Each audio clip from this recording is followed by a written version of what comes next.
Eu nunca imaginei que algo assim pudesse acontecer comigo. Fantasmas, ligações do além, tudo isso parecia histórias para assustar crianças ou tramas de filmes de terror. Mas naquela noite, meu telefone tocou, e minha vida nunca mais foi a mesma. Era por volta de meia-noite. A chuva tamborilava na janela do meu apartamento enquanto eu tentava me distrair com um filme qualquer. O som do meu celular interrompeu o clima rotineiro. Olhei para a tela, e imediatamente, senti um calafrio. O nome que apareceu ali era o da minha mãe. Ela havia morrido 3 anos atrás. O número era o mesmo que eu havia apagado do meu celular logo depois do funeral. Pensei que fosse algum tipo de erro. Talvez uma coincidência bizarra. Atendi com hesitação. Alô? Minha voz mal saiu. Do outro lado, o silêncio era opressor. Mas, depois de alguns segundos, uma voz fraca e familiar surgiu. Filho, sou eu. Me ajuda. O telefone caiu da minha mão, mas a voz ainda ecoava no silêncio do meu apartamento. Corri para pegar o aparelho. Mãe? Isso não é possível. Antes que eu pudesse dizer mais alguma coisa, a ligação caiu. Passei o restante da noite sem conseguir dormir. Revirei minhas memórias, tentando lembrar de algo que pudesse explicar aquela ligação. No dia seguinte, contei tudo para meu amigo Lucas. Ele é do tipo prático, que sempre tem uma explicação racional para tudo. Provavelmente algum trote, ele disse, mas sua expressão traía a segurança que ele tentava transmitir. Ou um problema de rede. Pode ser que o número da sua mãe tenha sido reciclado. Mas como você explica a voz? Perguntei. Lucas não tinha resposta. Na noite seguinte, o telefone tocou de novo. Desta vez, eram 3 horas da manhã. Meu coração disparou ao ver o nome da minha mãe na tela.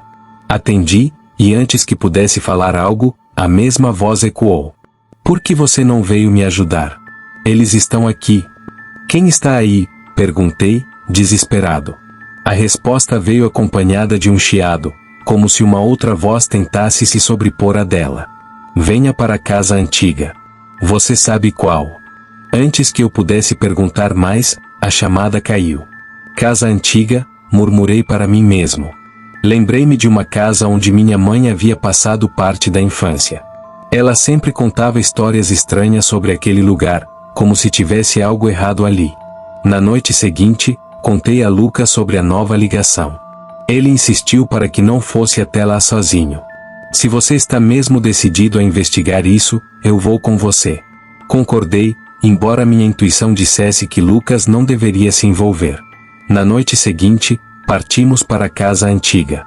A estrada que levava até lá era deserta, cercada por árvores altas que bloqueavam a luz da lua. Quando chegamos, a casa parecia ainda mais sombria do que eu lembrava. A porta rangeu ao se abrir, revelando um interior coberto de poeira e escuridão. Lucas acendeu uma lanterna e começamos a explorar. O ar dentro da casa era denso, carregado com um cheiro de mofo e algo que eu não conseguia identificar. Enquanto caminhávamos pelo corredor, o som de um telefone tocando ecoou pela casa. Olhamos um para o outro, surpresos. Segui o som até uma sala no fundo. Ali, sobre uma mesa coberta de poeira, estava um telefone antigo, daqueles com disco de discagem. Isso não pode ser real, murmurei, mas o som insistente do telefone me obrigou a agir. Com a mão trêmula, levantei o receptor. Você finalmente chegou, a voz disse. Desta vez, não havia chiado. Era clara e fria. Mas não era para trazer outro. Agora ele também está preso. Antes que eu pudesse reagir, Lucas gritou. Me virei e o vi sendo puxado para dentro de um quarto escuro por uma sombra que parecia viva. Corri em sua direção, mas a porta se fechou com um estrondo. Por mais que eu tentasse, não consegui abri-la. Lucas, gritei, mas a única resposta foi o som do telefone tocando novamente. Atendi, com o coração disparado. Você não deveria ter vindo. Agora é tarde demais. Antes que pudesse responder, a linha caiu. A porta finalmente se abriu, revelando um quarto vazio. Lucas havia desaparecido. Procurei por toda a casa, mas não havia sinal dele. O telefone tocou mais uma vez. Atendi, com medo do que poderia ouvir. Você pode salvar ele. Mas precisa fazer uma escolha, disse a voz, e o telefone desligou. Um papel estava agora sobre a mesa, com um endereço rabiscado. Sem pensar, corri para o local indicado. O lugar era ainda mais estranho que a casa antiga. Parecia uma espécie de porão abandonado. Dentro, encontrei Lucas, mas ele estava diferente. Seus olhos estavam vazios, e ele não parecia me reconhecer. A voz surgiu novamente, desta vez ecoando pelo próprio ambiente. Agora você entende. Cada escolha tem um preço. Você o trouxe aqui. Você deve libertá-lo, ou ficar em seu lugar. Percebi que não havia escapatória. Para salvar Lucas, eu teria que me sacrificar. Tomei minha decisão. Quando dei o primeiro passo em direção à sombra que parecia esperar por mim, tudo ficou escuro. Quando acordei, estava de volta ao meu apartamento. Lucas estava lá, ileso, mas com uma expressão confusa. O que aconteceu? Ele perguntou. Não consegui responder.